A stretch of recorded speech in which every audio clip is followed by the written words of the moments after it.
Lucky Dash is here as an addition to the Epic Dash, and it is kind of complicated, but insanely strong. This is the best gear farming event we've ever had in Epic 7, so this is going over everything about the Lucky Dash, how it works, the best ways to min-max it to get the most value out of your resources, and some other stuff, like we have buff timings and other things that might be a consideration for when you want to dump your energy. Let's get right into it. So first things first, Lucky Dash. You will have a chance to move 10 meters every single time you click, with a bunch of rewards along the way. And you can move by using an energy drink. The energy drinks, you get 5 a day from login, or every 100 energy you spend, you'll get one, and you also get one back every 10 times you use an energy drink. Basically, spend a lot of leaves, and you'll get a lot of energy drinks. And then every time you run, you'll notice the chance will go down a little bit. So there's going to be ways to maximize how you want to use your power-ups in order to run the furthest distance possible.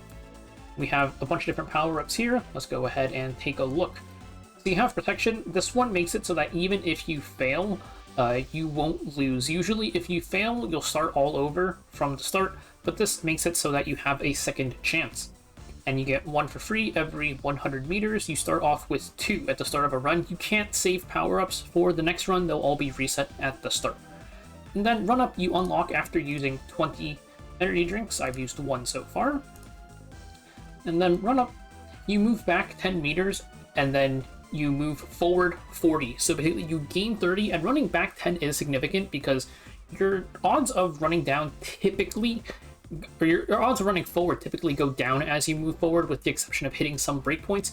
So there's going to be optimal times to use your run-up in order to have the maximum chance to move forward, but you move forward 30 and you get 100, or you get 1 every 100 meters, just like protection. The strategic retreat part is pretty accurate because there are specific times you want to use it. So now Super Lucky. This one is the strongest one. You consume 3 energy drinks, but you have a 100% chance to move forward 30 meters. And even though it uses 3 drinks, it's good because it's guaranteed. Your odds get pretty low at some point.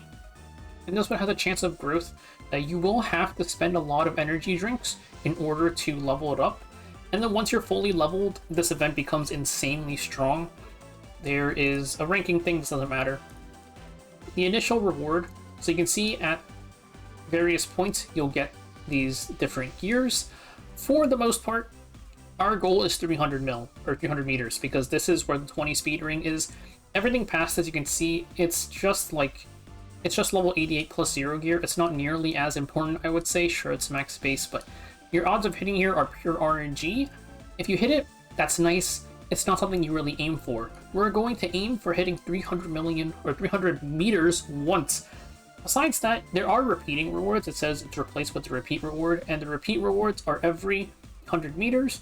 You have a chest, and this chest is like the ones that give you good substats. It's guaranteed speed set, 30 ES at 100, 32 at 200, 34 at 300, and it's assumed that it'll go on to be 36 and 38. And it's guaranteed stat synergy. You either get a good DPS piece with like good substats, or a good tank piece with good substats. So that is why this is such an insanely strong event for gear farming, because you end up with just a ton of speed gear for speed checking or just getting like good pieces. And this isn't like the other events, like the Lethia event, where you have to spend your energy to get the stuff. This is on top of what you're already farming, so it's insanely good. A couple of notable things is that your run will reset at weekly reset, so don't start a run if you don't plan on finishing it, because that is going to waste all of your energy drinks. And one more thing, or 2 more things. One, there's the Epic Dash buff event. So for this thing, if you go to Cecilia Bot, if you give me a second. So on Cecilia Bot, you can see the timers for the Epic Dash Part 2 buffs now. There's also like the calendar if you want to save that from the stove post. But basically, you want to ideally wait for the Part 2 timers before you start burning all your leaves, just because there's a bunch of stuff. And you can see what it is on the stove post, but there's a bunch of stuff on the Part 2 timers. This is the optimal time to burn your buffs, pretty much, during these timers. And besides that, we are going to mostly just look to spend as many leaves as possible during this event, because of all the free speed gear that you'll be getting. One more thing is Expedition's not in rotation right now. If you really need mod gems, you could consider waiting 3 weeks. Depending on how many leaves you have, you do have to worry about can you physically spend all of those leaves within those 3 weeks, because you also have to roll all the gear is another consideration. So yeah, so that is enough for the general stuff. Let's take a look at some data. Okay, so this is a lot of stuff. We're going to be focusing on 2 things. One push to 300 meters, because I think the odds of just getting to 300 meters is way too low. You can see here, it's a 6.28% chance, even with like fully optimal at level 5 super lucky. It's not worth pushing multiple times. Beyond that, you're going to aim for the repeat rewards, because the repeat rewards, you can see, again, the gear here, it's pretty good pieces. You're aiming for just this 32 ES chest, and your odds of hitting it are pretty high. 61.08% chance of hitting 200 meters, and then 82% chance to hit 100 meters. So we'll talk about the repeat rewards later. First, let's talk about some general stuff. One, like I mentioned, your runs force end at weekly reset time, and before you actually hard push for the 300 meter reward, you probably want to level up your super lucky a bit, because at level 3 you get 1 super lucky at the start of the run, and at level 5 you get 2. While you're leveling up, just try and get the 100 meter and 200 meter chest rewards. And there's kind of 2 ways to do it. The easiest way is just don't think about it, just hit level 5 and then you start following what I'm going to go over later. There's a slightly kind of complicated method, because when you level from level 3 to level 4 and level 4 to level 5, you get 1 free super lucky, which means that you technically can follow this at level 3 and level 4 once, if you happen to be leveling up during that run. You can't control it because, you know, RNG fail rates, and you can't really like force end the run, so there's no way to exactly, you know, just time it. But if you know it's coming up, you can kind of plan for it and try to do this run and get it to line up. And of course, you're only going to push 300 meters once. Beyond that, we're going to aim to repeat 200 meters over and over again. And then credits, because this was a lot of data collecting and calculating. Me, Smol, Lynn Chalice, and Reki for data collection and calculation help, everything. So let's take a look at going for 300 meters. If you care more about the repeat rewards, you can jump to that. It'll be further in the video. I'll have the timestamp. So when you're going for 300 meters, because your odds get lower and lower as you progress, you want to largely save your power-ups for the very end of the run.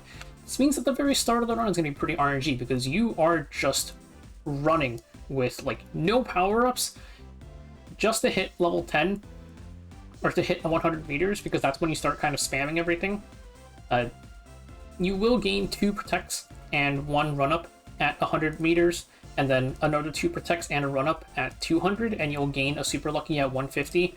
So that's why you can't, like, or you'd end up saving it for the end pretty much anyways, because it kind of forces you to an extent. But you're going to just go through the first 7, just nothing. No power-ups, just see if you make it. The odds are not fantastic, but if you're aiming for 300 meters, you want to deal with the bad RNG early.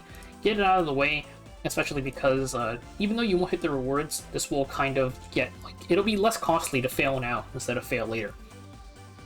And then at 80 and 90, you can look to use 1 protect. So in favor of maximizing our chance to succeed, let's say you do a protect here at 80 and you fail, right? You still have 1 protect left, don't use it. It's in your best interest to just risk it and fail than it is to protect again, because you have a higher chance of failing overall if you like protect twice on 80 and then go for 90 once. So if you fail, it's whatever. And then protect on 90.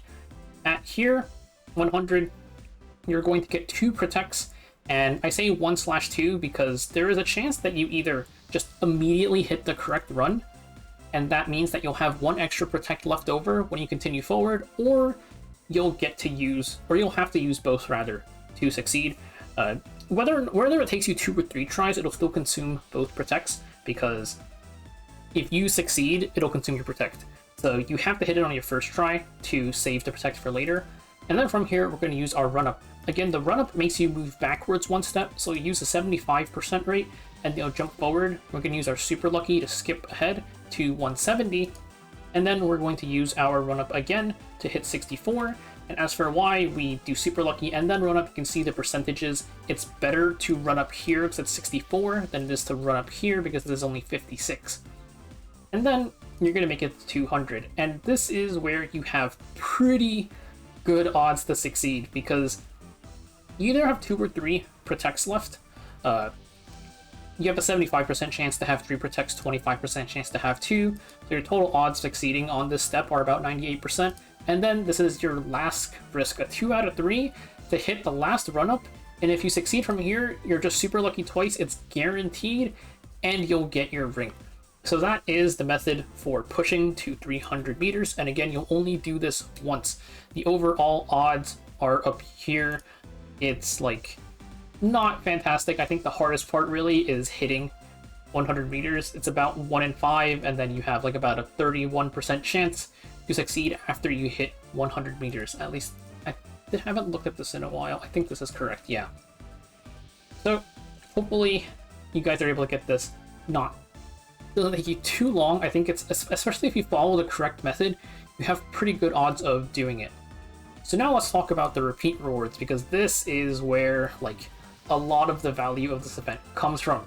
So there were 2 ways that we looked at this. Mainly, if you prioritize hitting 200 meters versus prioritizing hitting at least 100 meters, even if you go for 100 meters, you're going to get more gear overall just for going 200 meters instead of going for like a guaranteed 100 drop. Because here we set it up so it's guaranteed to hit 100 and then a chance to hit 200. In general, I would say go for 200 overall, focus on this left side here. But if for whatever reason, like you don't mind the gear loss and you'd rather have like guaranteed, because there is like variance and stuff, you could go for this method, and I'll go over it very quickly at the end. We're going to focus on 200. So here, we're not going for 300, so we're going to use all of our power-ups as fast as possible, pretty much. You don't really have any reason to save them. We're going to start off by running well, your first one's guaranteed, and then you're just going to run normally at the start because it's the highest chance. And then you're going to protect once on the next 2. Again, if you protect once and you fail, don't protect again, just risk it. Especially here, if you die this early, you only use like 3 cans, it's not a huge deal. Again here, protect once, and then we're going to run up. It'll move you forward, you'll super lucky, and you'll hit 100. Now you'll gain 2 protects at 100, so we're going to use both of them here. And then use both of them, by the way, because you don't run like naturally again until you hit 200, and we don't really care about what happens after 200 that much. But we're going to protect twice, hopefully we pass, and then we're going to run up again, and then from here again you're just going to double super lucky and you'll hit 200, and this will get you your 32 ES chest with good subs on speed set. And then you can't end your run, so you might as well start using some more stuff. We're just going to run twice and then run up once, and then maybe you hit 250, get some extra charms out of it, and then just start praying, because you're kind of just like going in with like no power-ups at this point. Like you get some power-ups as you go forward, like 300 and so on, but you're pretty much just hard praying at this point. So your odds of doing it: 87.73% chance to hit 100 meters, 61.08% chance to hit 200. And then this is just the gear distribution and odds for when we were checking 200 versus 100. Like obviously, if you're prioritizing 100, you'll always get a piece of gear at least every single run you do, and you'll have a higher chance to get just the 30 ES chest. And if you prioritize 200, of course, you will have a higher chance to get both of them. Total gear, you end up with over 100 runs with like expected RNG. You'll end up with 10 more pieces of gear, 143 compared to 133. And because especially you end up with a higher quantity of the higher ES base gear, you definitely want to focus on this 200 meter method, I would say. And then there's going to be like other stuff, because you can't force end the run. You might like end up wasting a lot of drinks, dying at various points, but it's still like, because this is literally just on top of your base farming, you're already just dumping leaves into Otherworld anyways. This is still like an insane event, I think. So that is pretty much the method. Of course, it assumes level 5. Let's quickly talk about the 100 meter method. So since we're focusing on 100 meter, you're just going to front load everything. You literally do your 100% run, and then you run up, it'll move you back 100% again, and you double super lucky, and you're at 100 meters. It really is that simple. And then from here, you might as well still push for 200, so we are going to just protect 4 times, the usual like 1x method, and you just pray it goes through. We run up once, and then you super lucky, and you're at 200, and then the same thing as here, because we kind of stop at 200, you just do the same stuff going forward. So that is the methods for this event. The stuff here doesn't really matter, it was just some calculation stuff I did for checking various methods of using the protects in various orders, but this is going to be the most important part. You're going to want to follow this method pretty closely, and good luck, especially with the 300 meters, because the faster you hit the 300 meters, the faster you can start going for the efficient method of going for 200. So yeah, this was really complicated. This took a lot of time calculating stuff, but despite how complicated it is kind of an insane gear event. Not even kind of, it just is an insane gear event, and I will be blowing through all of my Leafs in the next 2 months.